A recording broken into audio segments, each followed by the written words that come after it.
everybody, welcome back to Desert DIY, and if you are new here, my name is Corey. Today I have for you a project that was a part of a collaboration for a DIY floral challenge that I did with Heidi Sonbul and Lindsay from Domer Home. They're both really awesome YouTubers and they do lots of DIY things like this. But their styles, we all are a little bit different, and I think it's going to work out really great so that we can show you guys lots of different things to do for this DIY floral challenge. For mine, I decided to do mine out of wood. So this is how mine turned out. It cost me $0 because I used all reclaimed materials and things that I just had laying around. If you are wondering where to get reclaimed wood from in order to do this project, ask your neighbors, ask around on Facebook forums, go drive around in your neighborhoods or in your cities and check on the days that they're doing bulk trash pickup. A lot of the wood that I've gotten for projects that I've done have been things I've picked up from people throwing them out, and a lot of times people are happy if you come and pick up their wood that they're trying to get rid of. So this was all wood scraps, completely free. I did use some power tools for it, which if you don't have power tools and saws, that's okay, you can use hand saws. It would just take a little longer than it took me to do this. But I'm going to show you how I did it, and here's how it goes. I have a few leftover pieces of fence posts from when we installed a fence in our backyard. And they're this cedar, just regular fence posts, and with this cut on the end, which is called dog ear cut.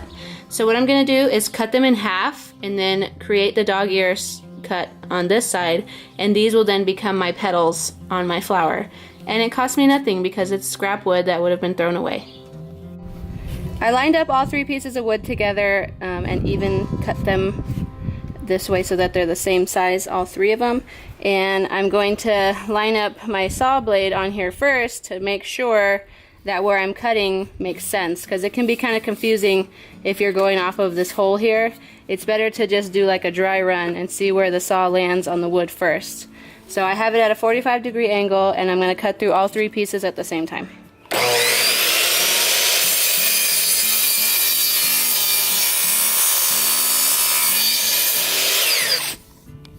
All I did was flip the whole pile over, and I'm going to cut the other side now.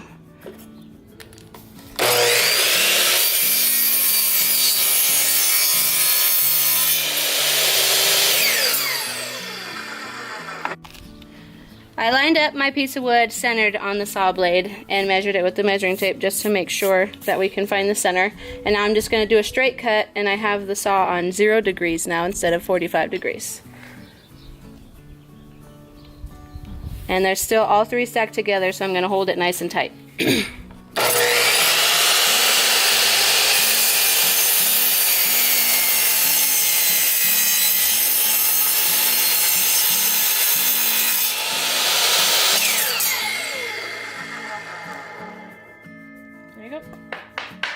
I found this old nasty piece of plywood in my backyard in my wood scrap pile, and I'm going to use this for my flower project. As you can see, the petals are now aligned, and I aligned them around this really neat knot that was in the plywood, so it would look kind of cool, I think, when we have that as the center of the flower. And I kind of freehand drew the circle around it, and then found something in my garage that matched that size, which is a big 5-gallon paint bucket. We're going to use the lid of this bucket, I think, because it's a little bit too small, but it's so close to that size, it's perfect.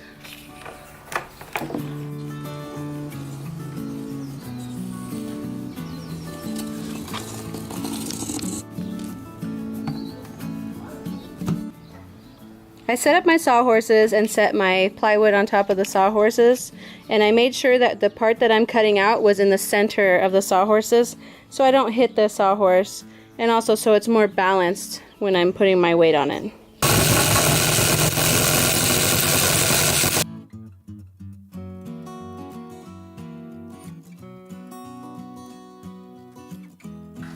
We cut it all out, it looks great, and now I'm just going to hit it with the 100 grit sandpaper around the edges so we don't get splinters. And I'm going to use this sandpaper to sand off the Sharpie line so you don't see that. I'm going to paint my petals with some leftover paint samples that I had from a previous home we lived in. So I'm not going to be using it anymore. It's not costing me anything. And it's in a very pale lavender color. I've aligned all the petals on the back side of my circle, and I'm going to use 1-inch screws to screw them to the back.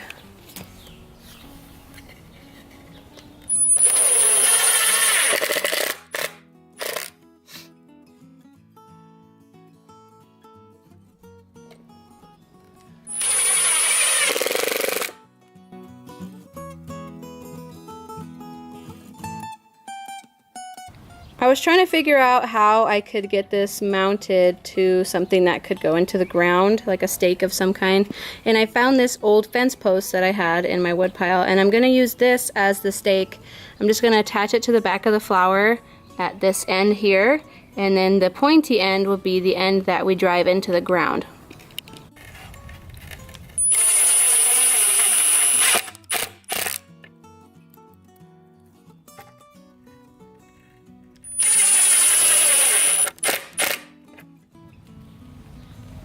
Here's my flower completely built, and now I'm going to paint the petals in the pale lavender paint sample that I had.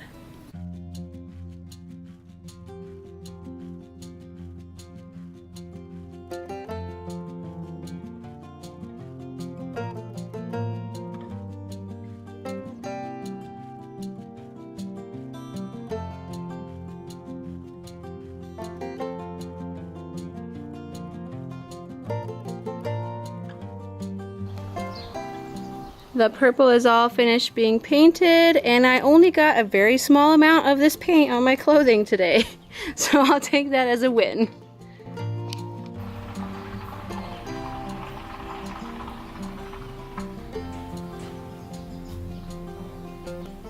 This chair I thrifted today for $15, and it turns out it's the same exact lavender color as the flower that I painted. I'm gonna have to put these two in the same place in my backyard eventually.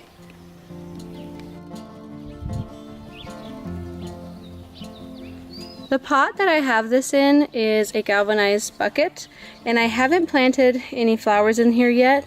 The type of flowers that I want are not sold yet. It's too early in the season, so I'm gonna wait, but I just love the idea of having this inside a pot, and it makes it easier for when you want to drive the stake down into the ground if you're driving it down into something that's soft so it doesn't break the wood.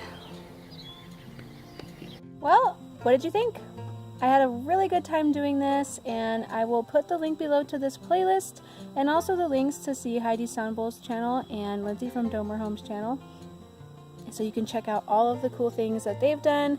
And if there's other YouTubers joining in on this too, you can check out the things that they've made. But with spring coming and people wanting to garden, if the weather's good enough to garden where you live, it's just so inspiring to see people getting out there and crafting and creating things that are just in time for spring. And I would also appreciate it so much if you liked this video and you like doing crafts like this, then don't forget to hit that subscribe button.